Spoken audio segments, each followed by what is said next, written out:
Pamimigay ng blessings dito sa mga kapatid nating nangangailangan. Sino baby ang gusto mong unahin? Si Riza o si Chelsea? Unahin natin itong taga-Lian, Batangas. Yan. Mga kapatid, kung nyo maaalala po si Riza Rotoni, ito po yung ating winner noong pong October 18. Mga kapatid, nagsimula po tayo sa 2,000 piso. Ang sabi niya sa daw po nagbabanana cure. Sabi ho namin, padala ka ng prueba, aba wala hong duda. Pati ho yung kanyang pangunguha po ng mga halaan sa karagatan pong malapit daan sa kanilang lugar sa Lian ay kanya pong napatunayan. Totoo po ang kanyang kwento, kaya po nung tayo po'y tumawag sa kanya at tinanong siya, ano ba ang mga pangangailangan mo iha para doon sa iyong pinagkakaabalahan at tulong sa iyong mister na hanap buhay, pagbabanana queue, kailangan niya po ng lutuan. Ayan, so ito na ho mga kapatid siya po ay binigyan ng karagdagan tulong ni Happy Ninong. Happy Ninong, salamat Happy VG, si Happy Daddy at si Happy K. Kaya mga kapatid, nung ating siyang tinanong nga sa kanyang pangangailangan, nagdagdag pa po tayo ng karagdagan. Magmula po ito mga kapatid sa 2,000, nagkaroon po ng additional na 10,000 pesos.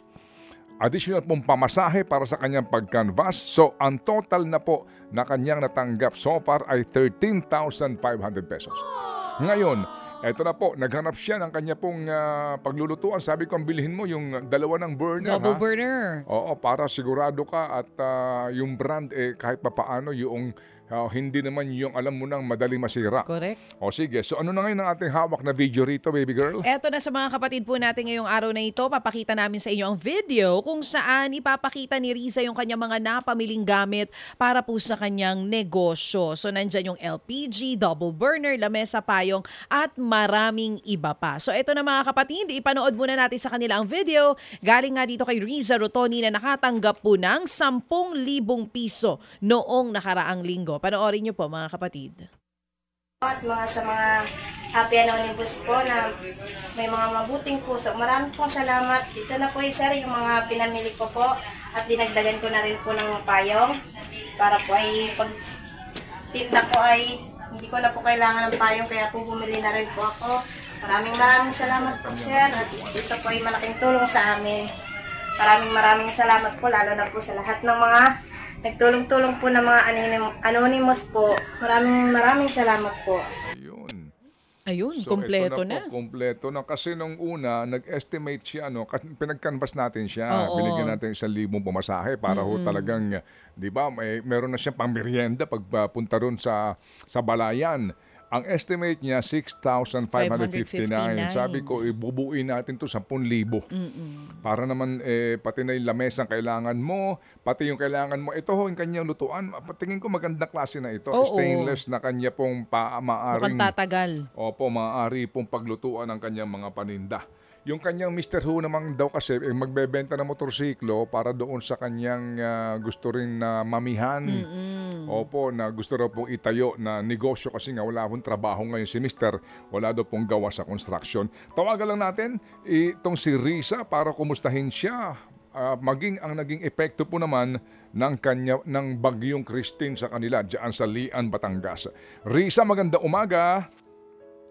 Magandang umaga po Sir Ted. Oo. At sa lahat po ng staff po. Kumusta panahon ngayon dyan? Medyo na po, okay na. Kaso po yung brownout po ay hanggang ngayon ay brownout pa rin po. Ay wala kang ilaw hanggang gayong kailan pa nagsimula yung brownout? Nung nung nakaraang bago umano po yung bagyo, yung tumindi ng ulan at ng hangin. Yun na po, nag-brownout na po. Hanggang ngayon wala po. Ay nako, di wala kayong pamamaraan din diyan para magkaroon nga ng ilaw sa gabi at yung pakikinig din sa amin. Hindi na importante yung pakikinig sa amin, importante yung comfort ninyo diyan, pati yung anak mo. Kumusta nung panahon na nagkaroon diyan ng mga pagguho ng lupa? Ang dami kasing namatay Diyan sa Lian, Batangas, nagkaroon din kasi ng malakas na ulan at baha. Kumusta kayo diyan sa inyong lugar? Yung inuupahan naman po namin ay naman po, Sir Ted, hindi naman po talagang binaha po siya. Mataas-taas ang inyong lugar diyan. Opo, mataas-taas po. Ay, salamat naman sa Diyos. Salamat kung ganon. O sige. So, Opo. nakita namin ng mga binili mo, Risa. Nakakatuwa na. Kwento mo nga, paano kayo, sa pagbili mo, kasama mo si Mister? Opo. O, kwentuhan mo nga kami. Yun po, yung ano po, nung isang araw po kami nakakapamili, sir, gawa po nung hindi na po ganong maulan, pumunta na po kami Balayan. Yung nga po, brown out pa rin po. Kaya hindi po kami nakapag-video po ng habang namimili po. Oo, kasi walang charge ang yung telepono. Opo. O sige, kwentuhan mo lang kami. Anong usapan nyo ni Mr. Dito ang tuwa kayo gae? Opo, tuwan-tuwa nga po ako. Gawa ng po, first time ko po magkaroon ng gasol po at burner po, sir. Kaya maraming salamat po talaga. So sa tanang buhay niya, namimili siya ng kanyang lutuan. Tuwan-tuwa talaga si Risa. Opo. Tuwang-tuwa nga po ako. Gawa po, first time ko magkaroon po ng gasol. Oo. Riza, anong sabi ni Mister? Nakita na kompleto na yung gamit mo para dito sa panindang banana cute mga merienda. Opo. Ano sabi niya? Tuwang-tuwa po kasi yun nga po, meron na nga po kaming hindi lang sa pagtitinda po magagamit, pati na rin po dito sa bahay. Kaya po tuwang-tuwa po talaga siya, ma'am. Risa, nung amin nakausap itong Mr. mo, no, sa ang naikwento niya, ibebenta niya yung kanyang motorsiklo, pang negosyo sa, mamihan ka niya? Opo, mamihan po. Wala na siya batang talagang gawa sa construction? Wala na po, sir. Tapos na po talaga. Yung mamihan na iyan, anong balak ng Mr. mo? Paano gagawin niya? Yung pipiesto po kami para doon po sa may malapit po rin sa palengke. Doon po niya gusto piesto. Meron na po siyang sir, gagamitin po kaso ay wala pa lang po pampunan. Okay, so meron na siyang maaring pwestuhan. Saan kayo magluluto ng mami? Doon na mismo sa site? Opo. So kailangan dito, yung pang dito na po sa bahay ilalaga po. Pagdating doon iinitin na lang. Opo. Okay. Di ba nandiyan ba ngayon si Mr. mo? Opo, nandito po, sir. Pwede ko makausap ulit? Opo. Pwede po, sir. Sige. Okay. Hello po, Sir Ted. Magandang araw po. Good morning sa iyo. So, tuwan-tuwa ka din at nagpunta nga kayo sa Balayan at nakabili nga ng gamit ang iyong misis. Opo, sir. Hindi po ako makapaniwala. Kala ko peke lang. Oo. Akala mo, Akala scam. Daming ganun. Oo. Ito'y nangyari lang ito sa panonood nga sa aming programa at hinahanap nga ng ating mga happy anonymous ang tulad ng misis mo. Gusto ko lang malaman dito. Anong pangalan mo ulit? Joel Francisco po, sir. Joel, no? Opo. Okay, si Joel. Ilagay mo sa ating prompter dito. Si Joel Francisco. Hindi pa kayo kasal ni Risa? Hindi pa po, sir. Okay, sige. Ganito. Joel, kwentuhan mo nga kami, paano yung balak mo doon sa gusto mong maging negosyo, doon ka mo sa may palengke na mamihan? Anong balak mo doon? Yung pong mamihan ko, sir, ay panlako po. Tapos yung banana cue niya ay ipupesto na lang puro sa may palengke. Oo, ipanlalako mo yung mami. Paano mo ilalako ito? Naka-sidecar naman po ako, sir. Meron ka bang motorsiklo may sidecar? Yung yung Lipajack po. Okay. Sige, ganito. Ang sabi ni Risa, wala ka pang puhunan doon sa balak mo mamihan. Wala pa po, sir. Oo, ganito. Hindi ka na makakabalik wala ka ng trabaho sa construction? Wala na po, sir. Tapos na po. Ganito, Joel, bigyan mo nga kami ng estimate.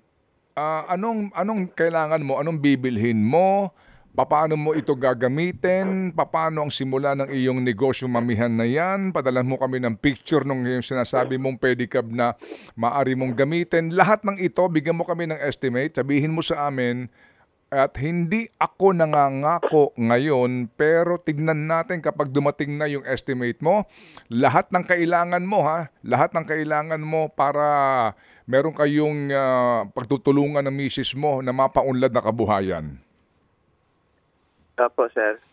Oo, mga magkano bang estimate mo dyan kung sakasakali? Nasa ano po, sir? Nasa 5 lang. 5,000? Opo. 5,000. O sige, ganito. Joel. Sir? Oo, sige. Kung 5,000 ang kailangan mo, ngayon pa lang, bigyan ka namin ng 5,000. Talaga po, sir? Maraming salamat po, sir.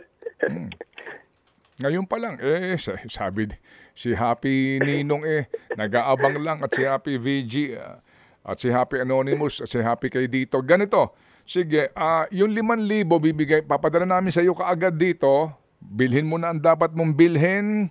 Kung sakasakali, Opo, awa sir, ng opo. Diyos, magkasya ito, padalhan mo kami ng iyong mga patunay, ha? Opo, sir. Opo. Oh. Sure ka na ba sa 5,000 na yan? Opo, sir. Opo, sir na po yan. Okay, sige. Papadalhan ka namin ngayon ding umagang ito ng 5,000 pesos. Opo, sir. Maraming salamat po, sir. Okay, sige. So, pareho pa din ang ating aabangan, yung mga patunay nyo ni Mrs. dito sa iyong mamihan na ito. Gusto kong makatikim ng mami na yan. Sarap. Opo, sir. Opo. Oo. Maluha-luha din si Joel. Hindi siya makapaniwala. Yan nga po si Joel Francisco ang Sige. kinakasama ni Riza Rotoni. Okay, Joel, Sir? pasalamat ka kaila Happy Anonymous. Sabihin mo lang yun. Alam na nila kung sino sila. Sa kanila nang gagaling ang biyayang ito. Go ahead. Mga Happy Anonymous po, maraming salamat po. Hindi po ako makapaniwala sa mga tulong niyo po sa amin. Maraming salamat po talaga. Oo. At salamat din sa iyo, Joel, dahil ramdam namin ang iyong sinseridad, no? Ang iyong integridad, ang iyong kagustuhan na kumita ng marangal. Yun ang importante. Okay? Opo, sir. Sige. Joel? Oo. Isa lang ang aking request ngayon, ha? Oo. Opo, sir. Lalo pat panay ang brown out dyan sa inyo. Okay. Bakit? Pag panay ang brown out. Hindi, tama na muna itong isa. Oo naman. Na pinalalaki naman. mo. Okay? Sige. Joel? Opo. Sige. Kausapin namin si Risa para sa pagpapadala kasi alam niya na yung ating sistema, ha? Okay? Opo, sir. Thank you. Salamat, Joel. Okay. Risa?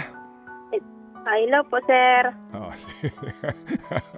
Sige. Padalhan ka namin ng 5,000 ulit, ha? Para dito naman sa mister mo. Okay? Opo, sir. Maraming salamat po, sir. At saka yung ating ugnayan, pareho pa din, ha? Lahat ng mga patunay at gusto namin makita na yung finished product, yung mami mismo na produkto ng mister mo. Alright? Opo, sir. Sige. Ang saya-saya ngayong umagang ito ng Lunes. God bless you, Risa at Joel. Salamat na marami. Okay? Maraming salamat po, sir. At sa mga Happy Anonymous po, maraming salamat po. Thank you. Thank you sa sipag ninyo mag-asawa. Salamat na marami. Yan pong hinahanap ng ating mga Happy Anonymous. Malaking tulong po yan dito sa pamilya ni Riza at ni Joel dahil syempre hindi na sila mag-iisip na sila kukuha ng pangkain araw-araw.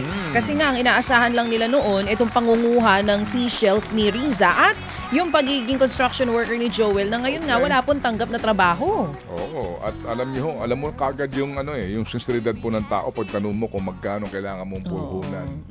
Opo, alam niyo yung hindi po nagsasamantala. 5,000, sabi ni Happy VG, Happy Kate, Happy Ninong, walang problema. Opo, agad-agad po yan. Dahil nga po mga kapatid, ito pong ating adikain, naghahanap po kami ng pagkakataon po na makapili po ng ating mga tagapakinig at manonood na ang kailangan lang po talaga ay puhunan sa kanila pong marangal na kabuhayan.